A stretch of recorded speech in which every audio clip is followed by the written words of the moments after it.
मेरे प्रिय विद्यार्थियों, उर्मिला यादव हिंदी क्लासेस में आपका हार्दिक अभिनंदन है, स्वागत है। अभी हम पढ़ने जा रहे हैं नई कविता और उसके प्रमुख कवि, उनकी रचनाओं के विषय में। आगे जो हिंदी साहित्य के सर्वश्रेष्ठ, सर्वाधिक चर्चित चेहरे रहे हैं, उनकी काव्य कृतियों के विषय में हम जानते हैं। देखिए, आगे सच्चिदानंद हीरानंद वात्स्यायन आगे, इनका जन्म सन 1911 में हुआ था और सन 1987 में इनकी मृत्यु हो गई थी। 1911 से 1987 तक इनका जीवन काल रहा था। इनकी कुछ काव्य कृतियां हैं। भग्नदूत है जो इन्होंने 1933 में लिखी थी। भग्नदूत कब लिखी थी? 1933 में। आप इसको नोट कर सकते हैं, परीक्षा की दृष्टि से बहुत ही ये महत्वपूर्ण है। उसके बाद आता है इनका चिंता, जो कि इन्होंने 1942 में लिखा था। 1942। फिर है इत्तेलम, ये 1946 में लिखा इन्होंने। कितनी नावों में कितनी बार, सन 1969 में लिखा है। नोट कर लीजिएगा, ये प्रकाशन वर्ष बहुत ही काम के हैं आपके लिए। परीक्षा में इसी तरह के प्रश्न आते हैं। हरी घास पर क्षण भर, ये सन 1949 में लिखा था। ये निबंधकार भी थे और इन्होंने हाइकू कविता का जो हिंदी साहित्य को दी थी, हाइकू कविता के प्रणेता है।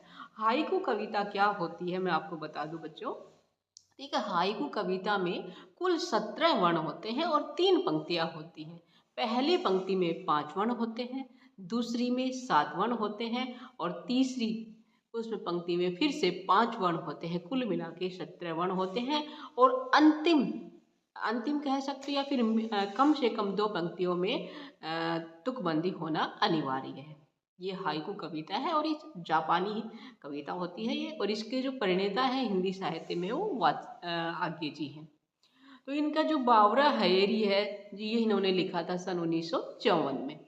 इंद्रधनुष रौंदे हुए, ये 1957 में लिखा था। ठीक है, इंद्रधनुष रौंदे हुए। आगे बढ़ते हैं। अरियो करुणा प्रभामय, सन 1957 में लिखा था। अरियो करुणा प्रभामय कब लिखा था? 1957 में लिखा था। और इनके विषय में कुछ और जानकारी है। हाइकू कविता का प्रणेता मैंने आपको बता दिया है। और क्या है? प्रयोगवाद की ये जनक है। प्रयोगवाद, तारसप्तक कह सकते हो। तारसप्तक जिसके प्रणेता आगे जी हैं। आकाशवाणी में भी इन्होंने कार्य किया था। कई बार प्रश्न आ जाता है कि निम्न में से किन किन कवियों ने आकाशवाणी में कार्य किया था। उन्हीं में से एक है आगे जी। सन 1936 से 1937 में ये जो सैनिक है, ये समाचार पत्र है, विशाल भारत है। सैनिक और विशाल भारत समाचार पत्रों में भी इन्होंने काम किया था। 36 से 37 तक इनका संपादन कार्य किया था। ठीक है, चलिए और देखते हैं। दिनमान व नव भारत टाइम्स के संपादक रहे थे। दिनमान और नव भारत टाइम्स के संपादक ये रहे हैं। सन 1964 में आंगन पर, जो आंगन इनकी कविता है, उस जो रचना है उस पर इन्हें साहित्य अकादमी पुरस्कार मिला था, आंगन पर। ठीक है, उसके बाद है सन 1978 में कितनी नावों में कितनी बार, जो ये रचना है इस पे इन्हें ज्ञानपीठ पुरस्कार मिला सन 1978 में। कितनी नावों में कितनी बार। ठीक है, उसके बाद है इनका अंग्रेजी पत्र वॉक एम एवरी मैन्स जैसी प्रसिद्ध पत्रिकाओं का संपादन भी इन्होंने किया था। ठीक है, ये इनके विषय में कुछ विशेष जानकारी थी। अब इनकी फिर से हम रचनाओं पर आते हैं और हमारी रचना कहाँ तक हो गई थी? बावरा हयेरी तक हो चुके थे, पढ़ चुके थे। उसके बाद है इंद्रधनुष रौंदे हुए, ये इन्होंने 1957 में लिखी थी। पहले भी कर लिया था हमने, फिर से चलते हैं। अरियो करुणा प्रभामय, ये भी 1957 में लिखे थे। आंगन के पार द्वार सन 1961 में है। पूर्वा सन 1965 में। सुनहले सवाल, ये भी 1965 में है। सागर मुद्रा सन 1970 में लिखी थी। ठीक है, चलिए आगे बढ़ते हैं। और अगली है पहले मैं सन्नाटे बुनता हूँ, सन 1973 में लिखी थी ये रचना इन्होंने। पहले मैं सन्नाटे बुनता हूँ। उसके बाद है महावृक्ष के नीचे पहले में सन्नाटे बुनता कब है? 1973 में, महावृक्ष के नीचे सन 1977 में, और नदी की बाग पर छाया सन 1982 में लिखी थी। ठीक है, ऐसा कोई घर आपने देखा है? ये भी इन्हीं की रचना है और सन 1986 में इन्होंने लिखी थी। शरणार्थी, ये इनकी कहानी है, 1948 में प्रकाशित हुई थी। आत्मेन पद, ये 1960 में है।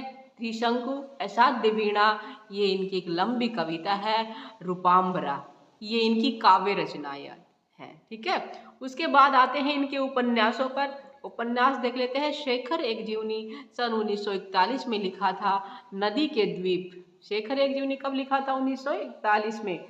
नदी के द्वीप, ये 1951 में, और अपने अपने अजनबी 1961 में। ये उपन्यास है। इन उपन्यासों को तीन उपन्यासों का प्रकाशन वर्ष है, इसको आप नोट कर लीजिएगा। फिर उसके बाद आती है इनकी कहानी। किसकी कहानियां पढ़ रहे हैं? किसके उपन्यास पढ़ रहे हैं? अज्ञे जी के, जो तार सप्तक के कवि, जिसे रहाओं के अन्वेषी कहा गया है, तार सप्तक, जिसमें 7 कवियों का एक समूह है। प्रथम तार सप्तक, ठीक है, ये प्रणेता अज्ञे जी है। 1943 में प्रकाशित हुआ था तार सप्तक।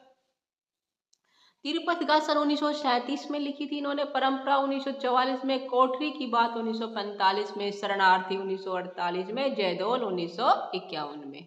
वीडियो को पॉज करके आप नोट कर लीजिएगा, बार बार मैं आपको कह रही हूँ, बहुत ही काम की जानकारी है आपके लिए परीक्षा की दृष्टि से। चाहे वो प्रतियोगी परीक्षाएं कोई भी हो, स्टेट हो, नेट हो, या फिर अन्य हो, उनमें इस तरह के प्रश्न आते हैं। उसके बाद अमर वलरी, ये भी इनकी रचना है। और कड़िया, खितीन बाबू, रोज, रेल की सीटी, ये इनकी सभी रचनाएं हैं। कड़िया है, अमर वलरी है, खितीन बाबू है, रोज, रेल की सीटी, हर श्रृंगार और मैना, ये इनकी सभी क्या है? रचनाएं हैं। उसके बाद है पठार का धीरज, हजामत का साबुन। पठार का धीरज, हजामत का साबुन, ये सभी इन्हीं की कविताएं हैं और रचनाएं हैं, माफी चाहूंगी, रचनाएं हैं।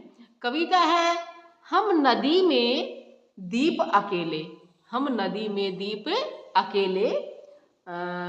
और उसके बाद है हम नदी में द्वीप हैं, 1949 में। असाध्य वीणा, ये इनकी एक लंबी कविता है।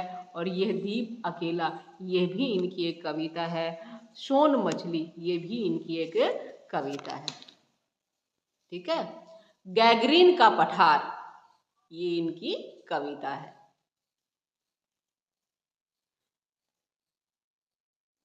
उसके बाद इनकी कुछ और विशेष जानकारियां रह गई थी, वो भी देख लेते हैं।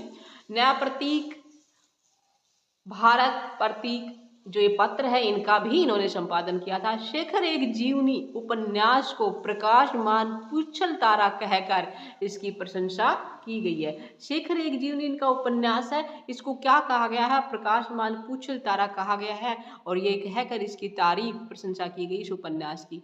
शेखर एक जीवनी क्या है? फ्लैशबैक पत्ती पर आधारित उपन्यास है। फ्लैश यानी कि पीछे की बातों को याद करके लिखा गया उपन्यास है। आगे की रोज कहानी, जो रोज इनकी कहानी है, ये नारी जीवन की एक रास्ता को उकेरने वाली कहानी है, इनकी रोज कहानी।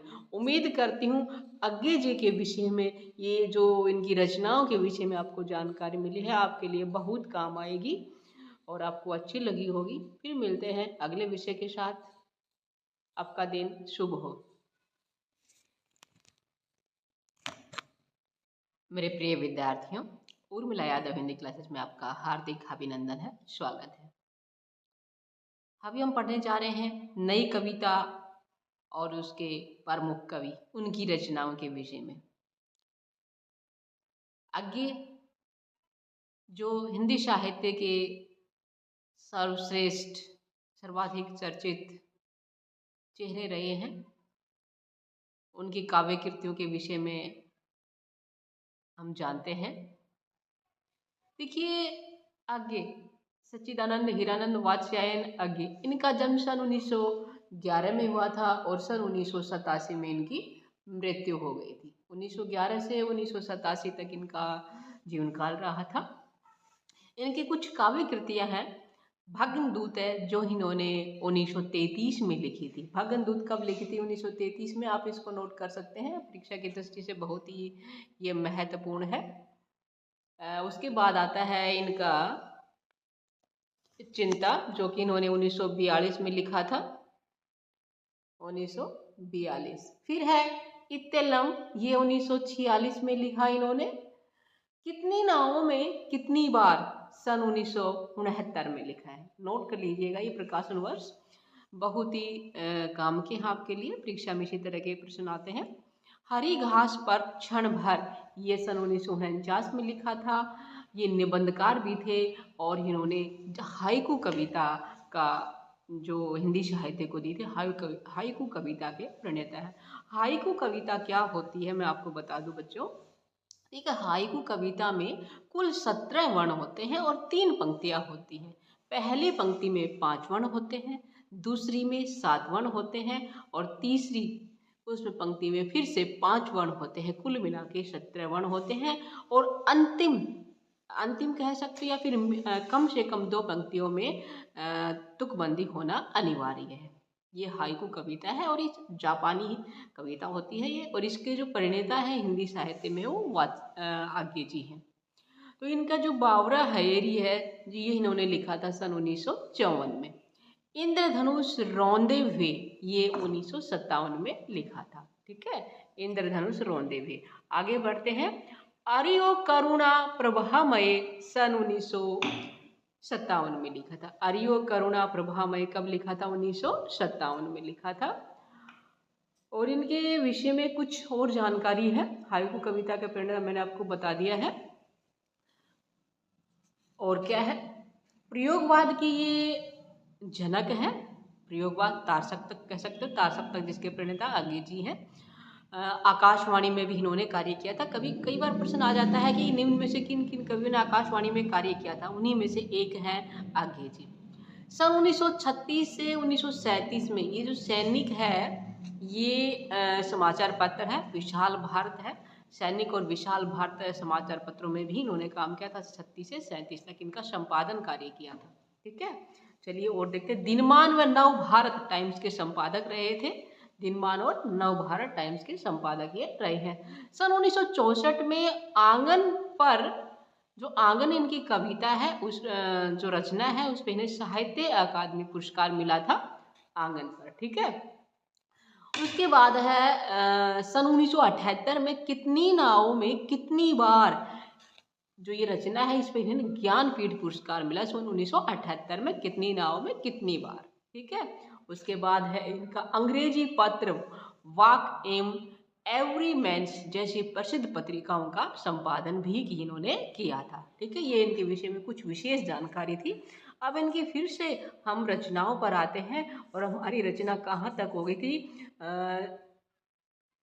बावरा हयेरी तक हो चुके थे, बढ़ चुके थे। उसके बाद है इंद्रधनुष रौंदे हुए, ये इन्होंने 1957 में लिखी थी। पहले भी कर लिया था हमने, फिर से चलते हैं। अरियो करुणा प्रभामय, ये भी 1957 में लिखे थे। आंगन के पार द्वार सन 1961 में है। पूर्वा सन 1965 में। सुनहले सवाल, ये भी 1965 में है।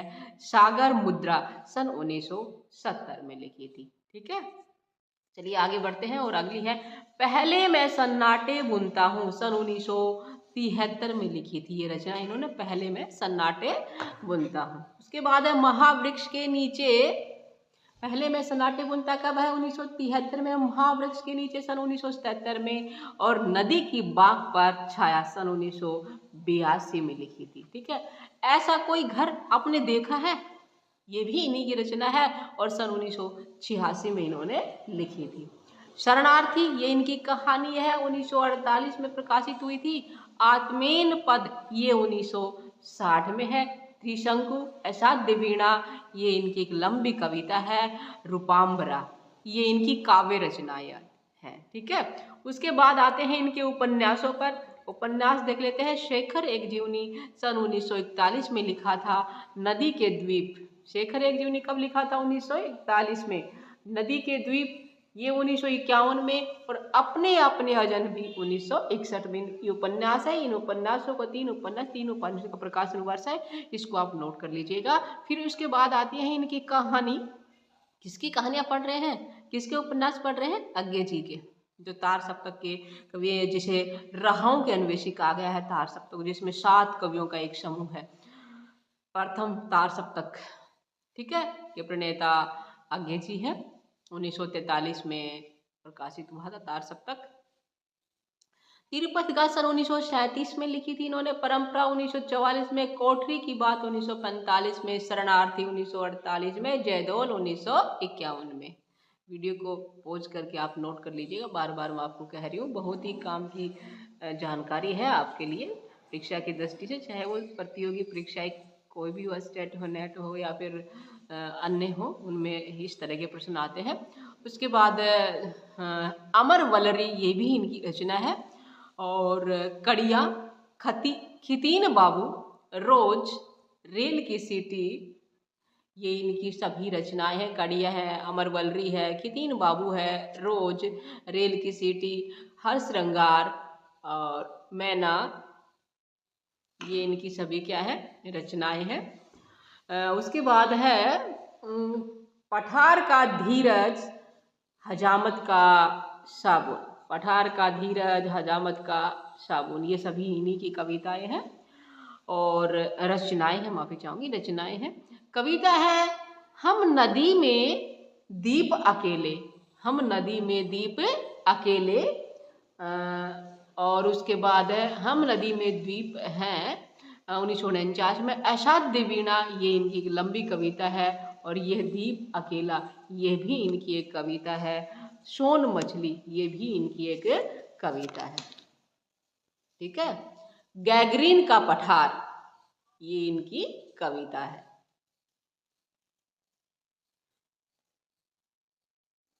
उसके बाद इनकी कुछ और विशेष जानकारियां रह गई थी, वो भी देख लेते हैं। नया प्रतीक, भारत प्रतीक, जो ये पत्र है, इनका भी इन्होंने संपादन किया था। शेखर एक जीवनी उपन्यास को प्रकाशमान पुच्छल तारा कहकर इसकी प्रशंसा की गई है। शेखर एक जीवनी इनका उपन्यास है, इसको क्या कहा गया है? प्रकाशमान पुच्छल तारा कहा गया है, और ये कहकर इसकी तारीफ, प्रशंसा की गई इस उपन्यास की। शेखर एक जीवनी क्या है? फ्लैशबैक पत्ती पर आधारित उपन्यास है। फ्लैश यानी कि पीछे की बातों को याद करके लिखा गया उपन्यास है। आगे की रोज कहानी, जो रोज इनकी कहानी है, ये नारी जीवन की एक रास्ता को उकेरने वाली कहानी है, इनकी रोज कहानी। उम्मीद करती हूँ अज्ञे जी के विषय में, ये जो इनकी रचनाओं के विषय में आपको जानकारी मिली है, आपके लिए बहुत काम आएगी और आपको अच्छी लगी होगी। फिर मिलते हैं अगले विषय के साथ। आपका दिन शुभ हो।